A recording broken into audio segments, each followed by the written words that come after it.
Bible గ్రంథంలో ప్రభు మాట్లాడుతూ అంటున్నాడు, పక్షులు చింతించడం లేదు, అడవి గడ్డి చింతించడం లేదు, వాటికంటే శ్రేష్టమైన వారు మీరు. వినాలి నా మాట.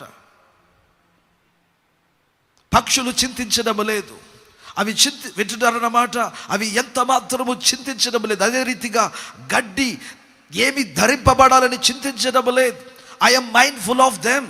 నేను వాటి విషయములో ఎల్లప్పుడూ ఆలోచన కలిగిన వాడనై ఉన్నాను. అలాంటప్పుడు ప్రభు ఈ రోజున నీతో కూడా చెప్తున్నాడు, ఒక పక్షి విషయములో, అడవిలో మొలుచుచున్న గడ్డి విషయములో నేను ఎంత ఆలోచన కలిగి ఉన్నానో, వాటికంటే మీరు శ్రేష్ఠులైనప్పుడు నీ ఎడల నేనెంత గొప్ప ఆలోచనలు కలిగి ఉన్నాను. చింతలు నేను ఓడించడానికి నువ్వు అవకాశాన్ని వద్దని ప్రభు నీతో మాట్లాడుతున్నాడు.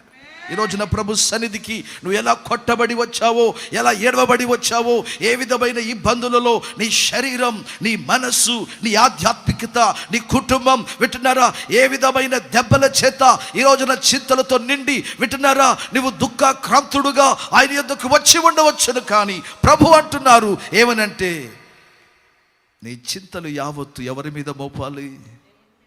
ప్రభు మీద నువ్వు మోపగలిగితే నీ ప్రతి చింతలను ఆయన మార్చివేయగలిగిన వాడై ఉన్నాడు. దేవుని స్తోత్రం చెబుతాను గట్టిగా. నాన్న మాట గుర్తుపెట్టుకోండి. ఈ మాట, పరిస్థితుల వలన మనందరికీ చింతలు రావచ్చు. మన వ్యక్తిగత జీవితాలలో మనం ఎదుర్కొంటున్న సందర్భాల వలన మనకు చింతలు రావచ్చు. వినాలి మాట. అసలు చింతే రాదని నేను అనను.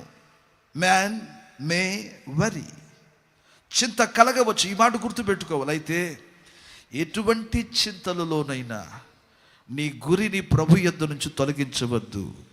చింతను గొప్ప చేసి చూసితివా, నీ ప్రభు మరుగైపోతారు.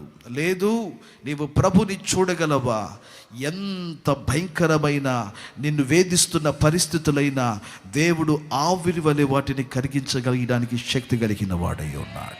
నమ్మిన వారు స్తోత్రం చెప్తారా గట్టిగా? మంచిగా చెప్పండి. హల్లెలూయా.